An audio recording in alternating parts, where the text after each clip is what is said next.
Hello and welcome to this special ministerial update with Information Minister Dr. Dana Morris Dixon here on the Jamaica Information Service. Dr. Dixon, thank you so much for joining us. Lots of discussion about the third-party national agreement with the U.S. Firstly, what do you say to Jamaicans now who are upset and concerned about why our government is entering into this agreement now with the U.S.? I can understand the concern, and especially given how the news broke. It broke with this 10,000 number, and I can see any Jamaican being alarmed when they hear a number like 10,000. So I understand the sentiments, but I say to every Jamaican that as a government, we've always been very transparent. We've always acted in the interest of Jamaica and Jamaicans. And this is just another example of that. And the Third Country Nationals Program is one that the U.S. is negotiating with many countries currently, and it has finalized negotiations with many other countries, and it has started to be operational. So I do understand, and that's part of the reason we're having this conversation, is really to answer the questions. Our Deputy Prime Minister, Dr. Chang, would have answered a lot of questions. He had a press release out. He spoke for a long time in Parliament. And now I get to, add a bit more information from my information portfolio in terms of what's really being discussed at Cabinet so that Jamaicans understand what this is. And even as we talk about the what's being discussed, people would want to know as well, why has the government entered into this agreement? All right, so this is an agreement that is, as I said, being negotiated by the U.S. with many, many different partners. And there are other Caribbean countries that have already signed. And we are a key partner of the U.S. And we see the U.S. as a key partner of ours. And the U.S. approached the government of Jamaica as it approached other countries about this Third Country Nationals Program. So we are a transit point for individuals who would have recently crossed the border into the U.S. and they're being returned home. And so we're a transit point. And it's very small numbers, as would have been in the media, 25 at any one time. And it was really out of that request from the U.S. And then we entered into negotiations with the United States. And we're finally at the point where we have an MOU, but some of the operational details of it have not been finalized as yet. Yeah. The Gleaner reported that a cabinet minister initiated discussions with the U.S. about this program, but Dr. Horace Chang, security minister, has said that the U.S. initiated the discussions. Can you explain this apparent discrepancy? Thank you. I'm glad you've asked that question because it's really a straightforward answer. So the Third Country Nationals Program, anyone who looks it up, you'll see that it is in place in many countries and it is a U.S. initiative. So the U.S. would have come to us on that Third Country Nationals Program. Now, there's a conflation of that with a discussion that would have happened with Minister Marks in relation to exploring skilled laborers coming to Jamaica. And as you know, we've been looking at nurses and doctors, for example, coming from the Philippines, also looking at Ghana, looking at other countries, Nigeria also. And so there was a conversation at one point about whether or not there was an opportunity around highly skilled persons. Now, that became conflated with TCN. And there was actually a lot of work, I'm told, that had to go into clarifying between the two countries that TCN is completely different from any kind of skilled workers program. And what would have been looked at is how can we maybe get some more skilled workers?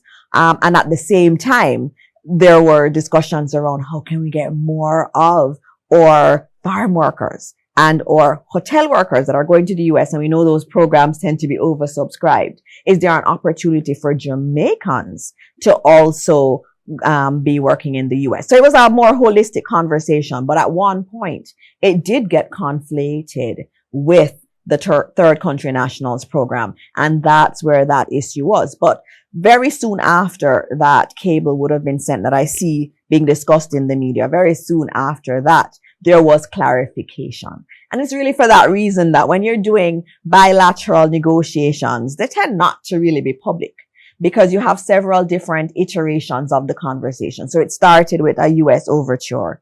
And then there was a discussion on something separate, which was on skilled labor. And then they got conflated. It had to be clarified. No. TCN is this, and this is what we're negotiating. We're not having the conversation around that other program at this point. We're just talking about third country nationals. And so that's how the negotiations have proceeded since that clarification was made. And we have moved forward, and we have an MOU that has already been discussed publicly now. Yeah, I mean, listening to you, there are several issues that are now emerging, and I want to take them one by one. Sure. Firstly, Jamaica has sent home Cuban doctors and nurses. How do we then justify taking in these third country nationals? Remember, we're looking at two different programs, and the Cuba program in terms of medical professionals has been a success for Jamaica, and I don't think anyone can dispute that. And so the program ended because of issues in relation to its conformity to our labor laws. We would love to have Cuban doctors and nurses back in Jamaica and in significant numbers. And that is something that the government is still actively pursuing. So that's a different program where persons are coming here for a period of time and working here and contributing big time to our country. And that's, again, something that we want to continue on the Cuba side. And we're also looking at other countries too on that. But a third country nationals program is not that.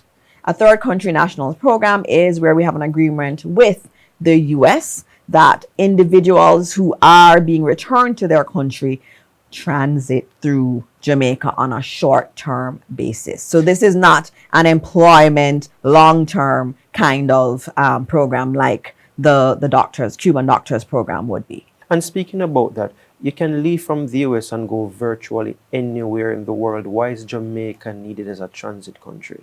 There are many countries that have signed these agreements. And when you look at it, there are many in the Caribbean, many in Latin America. The US does use them as transit points to the other countries as they're on their way out. And that's just the nature of the program as the US has defined it. And they came to us on that basis, as they did all the other countries. And we have gone into negotiations on what we can handle as a country, which is a very small number, which is 25. And what is beautiful about our program is that we have noted in the MOU that if those who stay not continuing in transit ever goes above 10, the program ends. And speaking about the MOU, Dr. Chang has said the MOU would be made public. Is that still the case? And if so, when? Yes, the MOU will be made public. I expect that within a matter of days, if it's not already public, that it will be made public. The good thing is everything that was in the release and in Dr. Chang's statement basically tells you everything that's in the MOU. There's no real new information, but it will be out there for the public to see for themselves what has been agreed. We've not ironed out all of the operational details. So there's some questions like where are they going to be housed that are still being worked out and still being negotiated. So we've always planned that once we were final and we had all of the details of the arrangement, that this was going to be made public. Jamaicans have been hearing different numbers in terms of how many persons could be housed here in Jamaica under this program. Could you clarify that for us? Sure. Under this program, it is just up to 25, and that can be up to twice per month. So that is the number 25 at a time, twice in the month. And that is for individuals in transit to another country. Minister, there has also been concern about whether people with criminal antecedents will be a part of this TCN agreement to be sent to Jamaica. Can you respond to that? Thank you for that question, because I heard a lot of people talking about that one.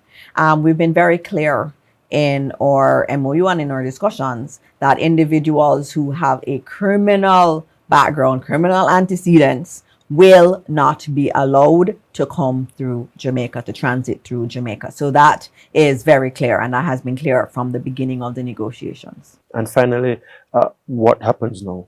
Well, as I said, we've not finalized negotiations. So there's an MOU that has very squarely in it that it is 25 at a time. If at any point more than 10 are applying for asylum. And in Jamaica, we respect international law and we have a process for those who may want to seek asylum. But we have written in our agreement that if we ever get to 10, that the program ends. Nobody else can be sent to Jamaica. And it also has, in terms of who covers the costs, it also has that the International Organization for Migration will be the one that will be monitoring and making sure everything is okay and that we are abiding by international law for the time that these individuals are transiting through Jamaica. Questions such as housing, again, we need to finalize those details. And so there are a few more operational things to finalize. We will release the MOU, but I say to Jamaica, there are still some areas that we're ironing out. And as soon as those are known, we will come back and tell you. Can you give a timeline for the MOU when it will be released, you think? I expect it within another few days. Okay. Yeah. All right, Minister, we know the situation is fluid and developing, but as soon as more information becomes available, we'll come back to you for another update. And as always, I am here to answer the questions. All right. Thank you so much for speaking to us. This has been a special ministerial update from Information Minister Dr. Dana Morris Dixon. Thank you so much for watching on behalf of the entire J.I.S production team. Pleasant viewing.